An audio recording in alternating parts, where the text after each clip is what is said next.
Hello guys. I am starting today the making of my carbonized rice hull here in the farm. So you just started, guys. I have a sack of rice hull. This one, guys. So I started to burn, not to burn, to carbonize.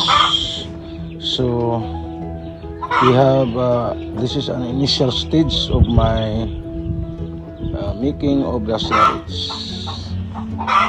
So guys, it's so hot now, so we'll go on the shed.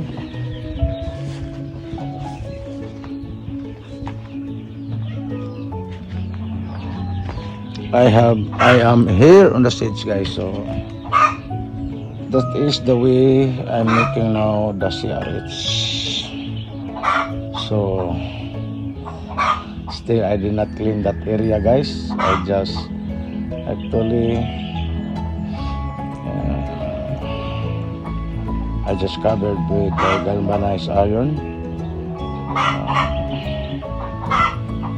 So a galvanized iron sheet that is leftovers of my during my building, and some also leftovers during the typhoon.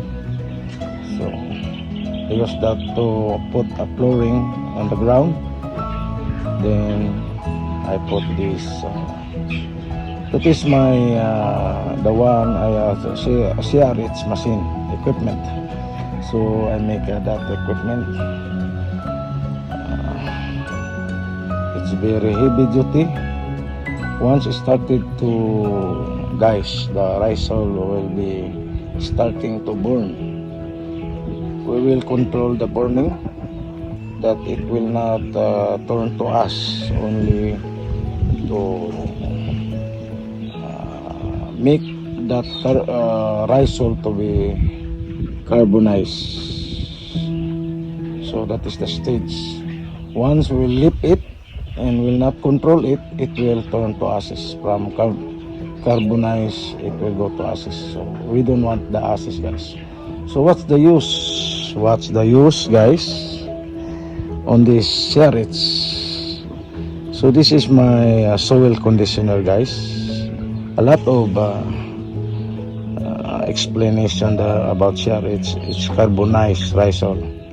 So carbonized carbon farming, we have we used to in Japan they promote this carbonization. They burn some woods and use that on their farm soil as conditioner. So the same thing in the Philippines, guys. We are also, when we develop an area which is forested, earlier they call it kaingin, and we don't want now kaingin because we need trees. So once you develop, you burn, and then if you plant, and then after burning the area, and then you plant, expect that it is the soil is very fertilized. So what's the use, guys, of my CRH? Actually, I am having here. It is waiting, guys, here on the, and in my cottage. So when I produce that CRH, I will mix that on this soil, guys. So the soil, we have also rice hull with saturated chicken manure. I use that in the it's come from my poultry before. The beddings of my poultry, soil beddings, and then I have there also this here I have here this collected goat manure, guys. So I have here my soil, so garden soil. So when I produce here, it's later. It will be a day-long activities, guys. Maybe I will burn 3 sacks today to produce 1 sack. Then I have enough to mix with my garden soil. Actually, I'm using for my seedling preparation. So that is eggplant. So I make some. Then we will put in this. I have ready this empty bottle.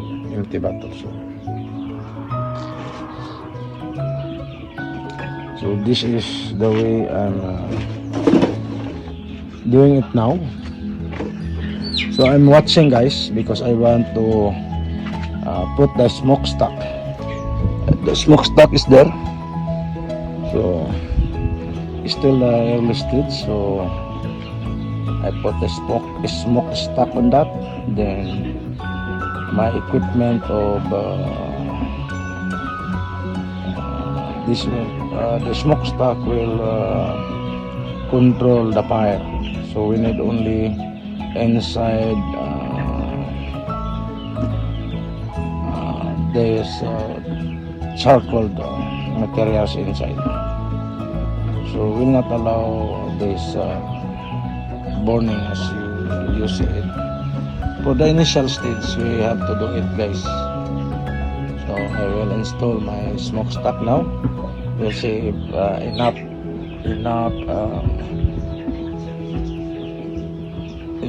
burn wood in my CRH equipment machine.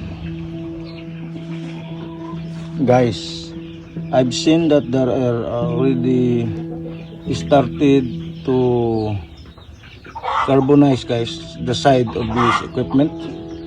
There is already black rice hull, so started to burn. So we will control that, guys. We will cover that again with rice hull until we leave it, guys. So that is my smokestack. So when I cover that, guys, it will maintain the temperature inside. So there will be a control what we call heat inside. So the heat will continue to carbonize that rice hull. So I will put also like this size. So I'll put, guys, here. So I will do that, and then we'll observe, guys, and then we'll harvest. So I will also how I harvest this one to control it. Of course, once I got black rice hull, I have to remove the bottom, guys, because if you will not remove it, it will turn to ashes. So it will be controlled. Then will quench, so put water, so it will quench so to stop the burning. So we'll show you that later on. So this is my first season on this year. So I already do this in my house last year. Now I'm here in my farm. So I am here in my cottage, sitting there, guys, and watch this. I put some chair, so and watch that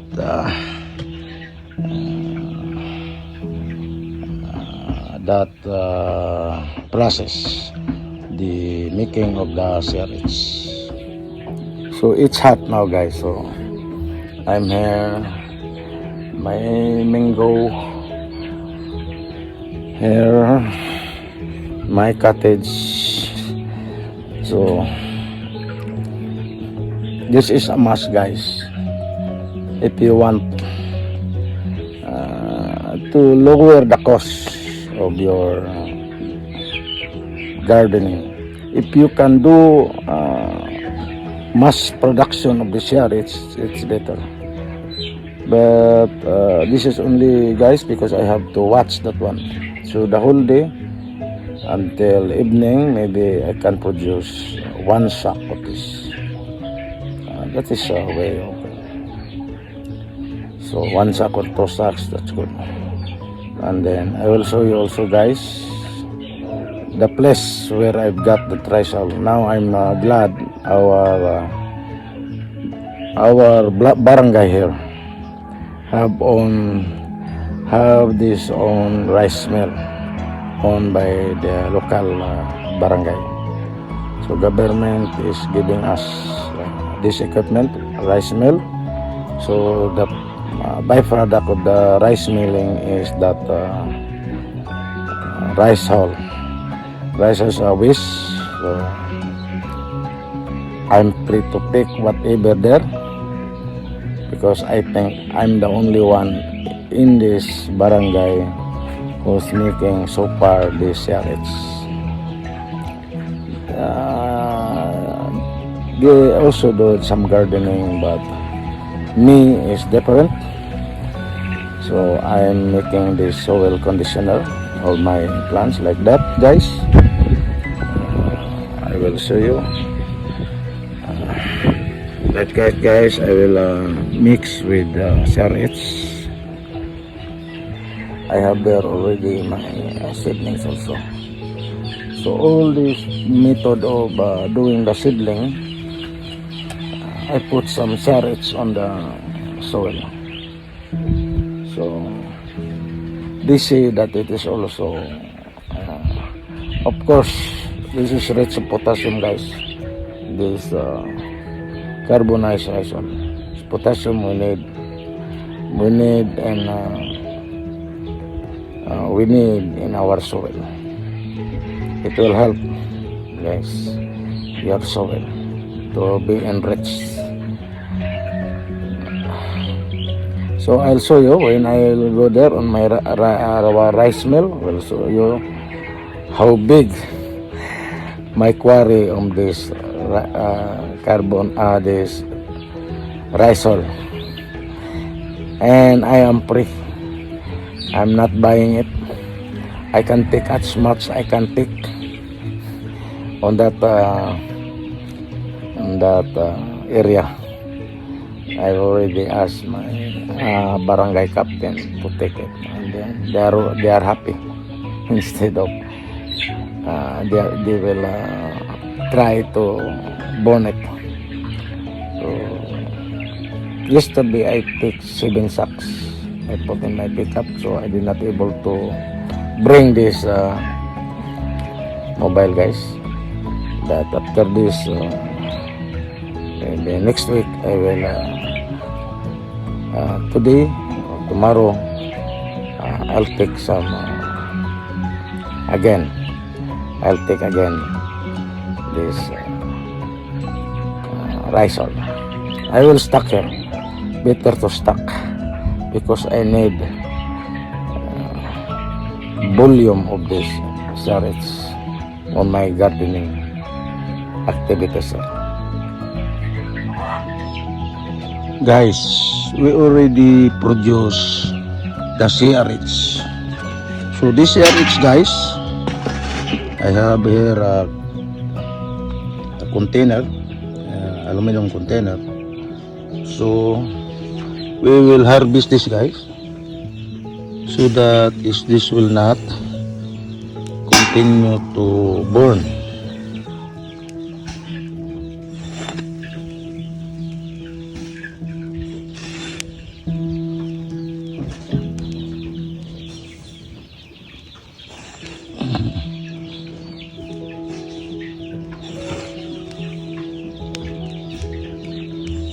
this is how we will harvest.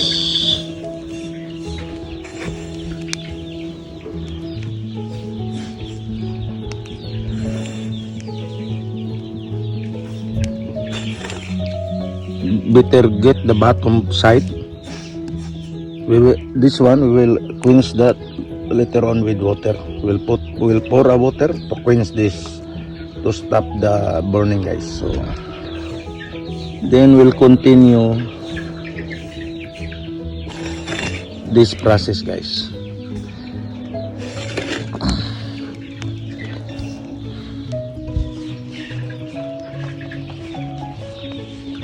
So this is how I harvest.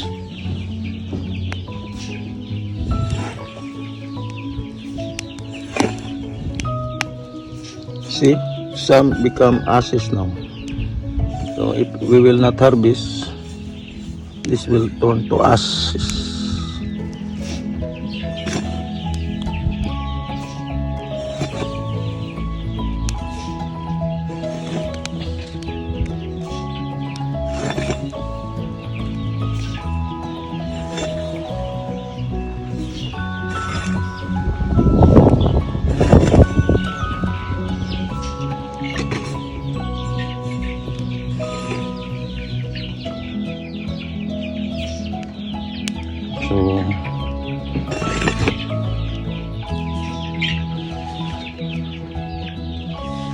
So we leave some areas to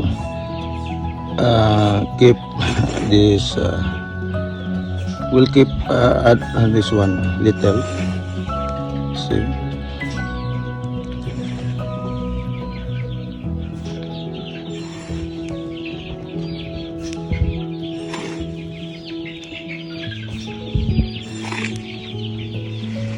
So this is now our harvested CRH. So still I did not quench. So I prepare some water and nearby my faucet, guys. Water faucet. So after I will pour water on this. Once the temperature will be cold, then I will put this here. So I put some holes on this container, guys. So the water will be drenched, and then we can use the CRH. So this is one now. I'll pour water, guys. See, this is how I guys. So I will continue that, guys, until it is full of water, and there will be no more. There will be no more burning. And then after that, when the temperature will be cold, we will drain the hair.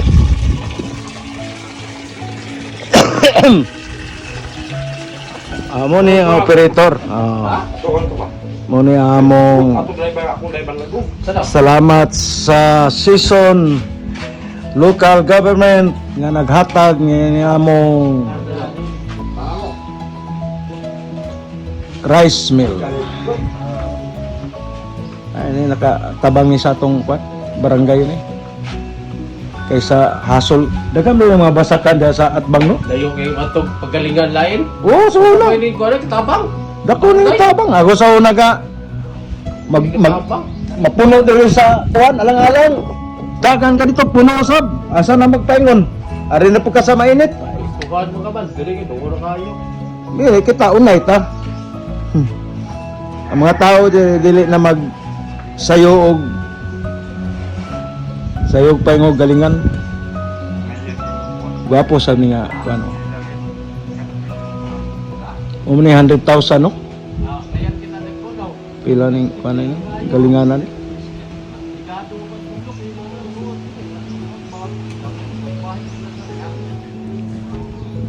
Guys, mo ni among west sa among galingan. So mo ni akong source sa